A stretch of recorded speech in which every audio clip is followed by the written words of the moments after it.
नमस्कार मेरे दोस्तों, आज मैं आप लोगों को पार्टनरशिप के first chapter interest on capital के टॉपिक को करवाने जा रहा हूं। दोस्तों, इंटरेस्ट ऑन कैपिटल, इसके दो केस है। ये डिपेंड करता है हमारी पार्टनरशिप डीड के ऊपर कि पार्टनरशिप डीड में इंटरेस्ट ऑन कैपिटल को लेकर क्या कहा गया है। तो इसने हमने यहाँ पे दो बातों को बांटा। फर्स्ट कि अगर पार्टनरशिप डीड में प्रोविज़न दिया हुआ है, उसमें साफ साफ बोला है कि इंटरेस्ट ऑन कैपिटल दिया जाएगा, और दूसरा है पार्टनरशिप डीड में इंटरेस्ट ऑन कैपिटल को लेकर कोई प्रोविज़न नहीं बना, बिल्कुल साइलेंट है, चुप है, तो आप इस केस में इंटरेस्ट ऑन कैपिटल नहीं दोगे। मेरे दोस्तों, या तो दिया है या नहीं दिया। अगर नहीं दिया तो इंटरेस्ट ऑन कैपिटल आपने पार्टनर को नहीं देना। हाँ, अगर कहता है यस देना है तो इसमें आपके दो केस है। पहला केस है कि वो एप्रोप्रिएशन हो, दूसरा केस है चार्ज हो। अब मेरे दोस्तों, एक बार फिर से देख लो मैं क्या कह रहा हूं कि इंटरेस्ट ऑन कैपिटल को लेकर या तो पार्टनरशिप डीड में कोई प्रोविज़न है या कोई प्रोविज़न नहीं है।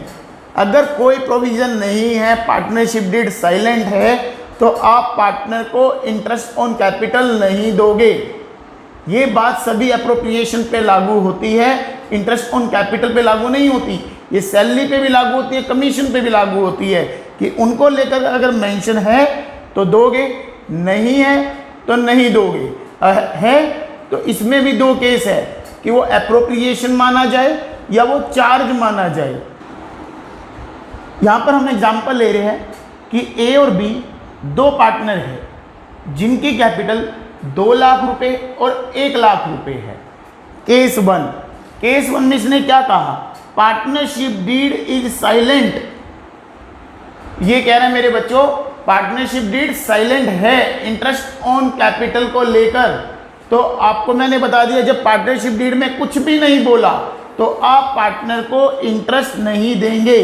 तो सीधा सा बिल्कुल सिंपल क्वेश्चन है, P&L एप्रोप्रिएशन अकाउंट में हम यहां पे प्रॉफिट लिखेंगे। क्वेश्चन में 50,000 दिया हुआ है, इंटरेस्ट ऑन कैपिटल क्वेश्चन में नहीं गिवन तो मत दीजिए, सीधे प्रॉफिट को पार्टनर्स में बांट दीजिए। मेरे दोस्तों, ध्यान रखना कि जब पार्टनरशिप डीड साइलेंट है, इंटरेस्ट ऑन कैपिटल को लेके, सैलरी को लेके, कमीशन को लेके, इंटरेस्ट ऑन ड्रॉइंग को लेके, तो आपने इनका कोई भी ट्रीटमेंट नहीं बनाना।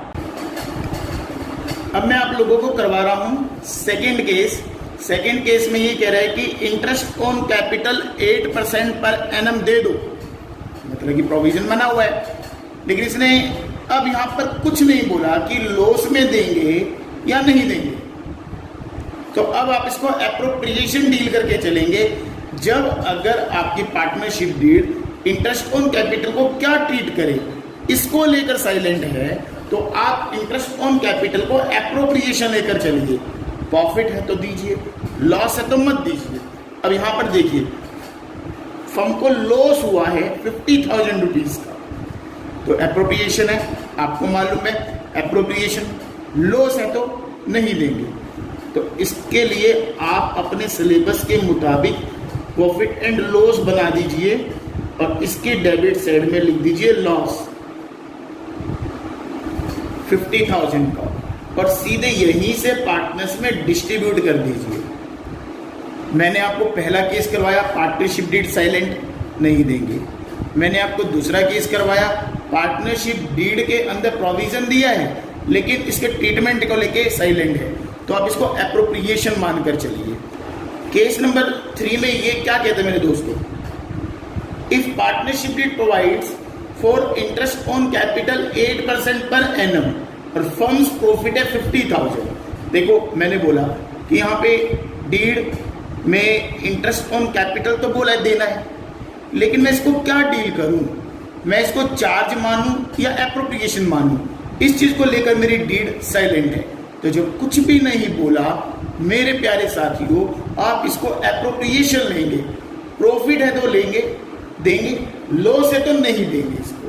तो यहां पर देखिए, फर्म को प्रॉफिट है 50,000 और ये प्रॉफिट सफिशिएंट है क्योंकि हमारा इंटरेस्ट ऑन कैपिटल सिर्फ 24,000 पे बनता है, हम उसको आसानी से दे देंगे। तो P and L appropriation account आप बनाइए। इसकी क्रेडिट साइड में लिख दीजिए फर्म का प्रॉफिट। इंटरेस्ट ऑन कैपिटल आप दे सकते, दे दीजिए। 16,000 ए भाई साहब को दीजिए, 8,000 बी को दे दीजिए। कुल मिला के 24,000 रुपए आप इंटरेस्ट ऑन कैपिटल दे दीजिए और बचा हुआ प्रॉफिट वो पार्टनर्स में ले जाइए। मैंने आपको 3 केस करवा दिए। पहला केस डीड साइलेंट, नहीं देना। दूसरा केस डीड में बोला है एप्रोप्रिएशन है, प्रॉफिट है तो देंगे, लॉस है तो नहीं देंगे। तो सेकंड केस में लॉस आया, नहीं दिया। थर्ड केस में प्रॉफिट आ गया तो मैंने दे दिया। अब हम फोर्थ केस करेंगे। मेरे दोस्तों, क्वेश्चंस के सभी अमाउंट सेम है। इंटरेस्ट ऑन कैपिटल वही 24,000 है और यहाँ पर वही लाइन बोली हुई है कि 8% पर एनम दे दीजिए। एप्रोप्रिएशन या चार्ज, इस ट्रीटमेंट को लेके साइलेंट। जब इस चीज को लेकर चुप, तो आप एक काम करना, इसको आप एप्रोप्रिएशन मानकर चलोगे। क्या मानकर चलोगे मेरे दोस्तों? इसको एप्रोप्रिएशन। तो प्रॉफिट तो है लेकिन मेरा इंटरेस्ट ऑन कैपिटल 24,000 है, प्रॉफिट है 15,000। देखो मेरे दोस्तों, प्रॉफिट है 15,000 लेकिन इंटरेस्ट ऑन कैपिटल कितना देना है आप सब बच्चों को मालूम है, 24,000। क्या मैं दे सकता हूं? नहीं दे सकता। तो मैं क्या करूंगा? अब मैं इनको इंटरेस्ट ऑन कैपिटल 15,000 रुपए ही दूंगा। कैसे दूंगा ये देखना। अब पी एंड एल एप्रोप्रिएशन बना दीजिए। फर्म के प्रॉफिट को 15,000 रुपए मैंने यहां पे लिख दिया। इंटरेस्ट ऑन कैपिटल देना है मुझे, ए को भी देना है, बी को भी देना है। ए को देना है 16,000, बी को देना है 8,000। लेकिन मैं नहीं पे कर सकता। मैं इन दोनों के रेशो में 2:1 में इस 15,000 रुपए को मैं डिस्ट्रीब्यूट कर दूंगा।